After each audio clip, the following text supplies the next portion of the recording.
Cricket ஃபேன்ஸுக்கு வணக்கம். Sekar sir இதைத்தான் எதிர்பார்த்தனுங்கிற மாதிரி ஃபேன்ஸ் எல்லாம் தெரிவிக்க விட்டுட்டு இருக்காங்க.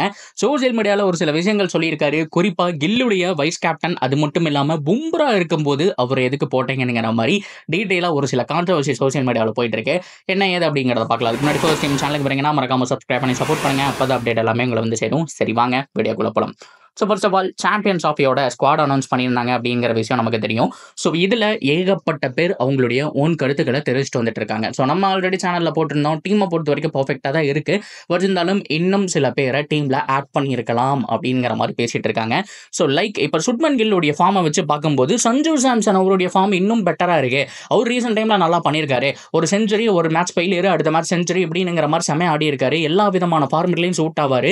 அண்ட் அவர் 50 ஓவர் ஃபார்மெட்டுக்கு சூப்பரான பேட்ஸ்மேன் சொல்லியிருக்காரு. ஸ்ரேயாஸ் ஐயர் எடுத்தது ஒரு ப்ளஸ் பாயிண்ட் அப்படிங்கிற மாதிரி சீக்கா பாராட்டி இருந்தாரு. இதை தொடர்ந்து கில்லுக்கு பதிலாக ருத்ராஜ், சஞ்சு சாம்சன், சாய் சுதர்சன்ங்கிற மாதிரி நிறைய பேர் இருக்காங்க. கன்சிஸ்டண்டா ரெக்கார்டு ஹோல்டர்ஸ் நிறைய பேர் இருக்கும்போது ஏன் சுட்மன் கில் அப்படிங்கிற மாதிரி கேட்டிருக்காங்க. ரீசெண்ட் டைம்ல அவருடைய ஃபார்ம் பெருசா இல்ல.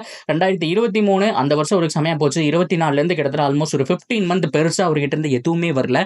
இருந்த போதிலும் அவரை ஏன் நீங்க வைஸ் கேப்டனா போடணும்ங்கிற மாதிரி நச்சுன்னு ஒரு பாயிண்ட் பிடிச்சிருக்காரு. சரி ஓகேன்னு சொல்லி அடுத்த பாயிண்ட்டுக்கு அவர் வராரு. எனக்கு ஒண்ணுமே புரியல. உங்களுடைய கதைக்கே நம்ம வருவோம். ஸோ அந்த வகையில் பார்க்கும்போது பும்ரா உங்களுடைய லைனப்ல இருக்காரு. அது போக ஹர்திக் பாண்டியா இருக்கிறாரு, KL ராகுல் இருக்காரு. ஸோ ஸ்ரேயாஸ் ஐயர் 4 கப் அடிச்சு வச்சிருக்க அவர் இருக்காரு. இவங்க இருக்கும்போது ஏன் கில் வைஸ் கேப்டன் அப்படிங்கிற மாதிரி சீக்கா கேட்ட கேள்வி சும்மா சோசியல் மீடியாவில் ஃபயரா போயிட்டு இருக்குன்னு சொல்லி ஆகணும். ஏன்னா அவங்க எல்லாருமே சூப்பரான ஒரு பேட்ஸ்மேன், சூப்பரான record holder. At the same time வந்துட்டு அவங்க எல்லா டைம்லையுமே அவங்களுடைய கான்ட்ரிபியூஷன் பக்காவா இருந்திருக்கு. ஸோ பும்ரா வேர்ல்ட் டிசர்வ்ங்க, அதில் மாற்றமே கிடையாது. ஸோ வைஸ் கேப்டன் அப்படிங்கிறத தாண்டி கேப்டனாவே அவரை போடலாம். இன்ஃபேக்ட் ரோஹித் இருக்காரு அப்படிங்கிறதுனால வேணா பும்ரா கண்டிப்பா அவர் தான் வைஸ் கேப்டனா இருந்தாகணும். பாத்தீங்களா இல்லையா டெஸ்ட் சீரியஸ்ல என்னமா பண்ணாரு. அட் த சேம் டைம் அவர் கேப்டனா முதல் மேட்சை வின் பண்ண வச்சாரு, மறந்துடக்கூடாது. ஸோ கண்டிப்பா அவருக்கு தான் வைஸ் கேப்டன் பதவி போயிருக்கணும். இதை தாண்டி ஹார்திக் பாண்டியா மும்பை இந்தியன்ஸுடைய கேப்டன், ஏகப்பட்ட தடவை கேப்டன்ஷிப் பண்ணியிருக்காரு. ஸோ டிராஃபி அடிச்சு கொடுத்திருக்காரு IPL. இதுக்கு மேல என்ன வேணும், அவரு தான் வைஸ் கேப்டனா போட்டிருக்கணும்ங்கிற மாதிரி ஸோ கிடுக்குப்புடி கேள்விகள் சோசியல் மீடியாவில் நிறையவே போயிட்டு இருக்கு. ஸோ இதற்கு ஆதரவும் வந்துட்டு இருக்கு. கரெக்ட் தாங்க. ஸோ பெருசா ஸ்குவாட்ல உங்களுக்கு பும்ரா மாதிரியான ஒரு பிளேயர்ஸ் இருக்கும்போது ஸோ கண்டிப்பா பைத்தியகாரத்தனமா இருக்குது இந்த ஒரு டிசிஷன் அப்படிங்கிற மாதிரி ஓப்பனா போட்டு உடச்சிட்டாரு ஜீகா. இதற்கு நல்ல ஒரு வரவேற்பு தான் வந்துட்டு இருக்கு. ஸோ எனிவே சாம்பியன்ஸ் ஆஃபை பொறுத்த வரைக்கும் ஸ்குவாட் வைஸ் பார்க்கும்போது சூப்பராக தான் இருக்கு. ரிஷப் பண்ட் ரொம்ப ரொம்ப முக்கியமா ஜெய்ஸ்வால் இவங்க 2 பேருக்கும் இடம் கிடைக்குமாங்கிறது டவுட். ஏன்னா KL ராகுல் 11ல இருந்தாருன்னா ரிஷப் பண்ட் வர முடியாது, 11 ஃபுல் ஆயிரும். அட் த சேம் டைம் 2 பேருமே ஆடுறதுங்கிறது ரொம்ப கஷ்டம். ஏன்னா பவுலிங் யூனிட் அடி வாங்கும். அது போக ஜெய்ஸ்வால் சரியான ஃபார்மில் இருக்காரா, ஆனா அவர் எடுக்க முடியாது. ஏன் ப்ரோ அப்படின்னு நீங்க கேட்டீங்கன்னா சுட்மன் கில் வைஸ் கேப்டன் அப்படிங்கிறதுனால கில்லு ரோஹித் தான் ஓப்பனிங் இறங்க போறாங்க. 1 டவுன்ல விராட் வர போறாரு. அதுக்கப்புறம் வந்துட்டு KL ராகுல், ஸ்ரேயாஸ் ஐயர், ஹார்திக் பாண்டியாங்கிற மாதிரியே பேட்டிங் லைன் அப் போயிடும்.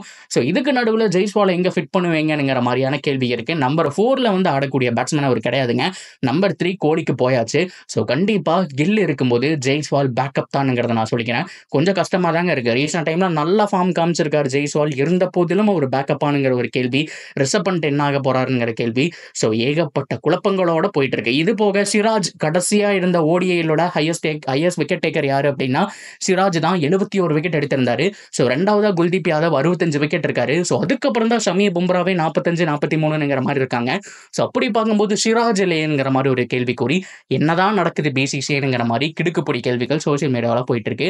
இதை பத்தின கருத்துக்கள் தாராளமா நீங்க கமெண்ட்ல ஷேர் பண்ணி ஆகணும். ஸோ இந்த மாதிரியான அப்டேட்டுக்கு சேனலோட நினைச்சிருங்க. மறக்காம சப்ஸ்கிரைப் பண்ணி சப்போர்ட் பண்ணுங்க.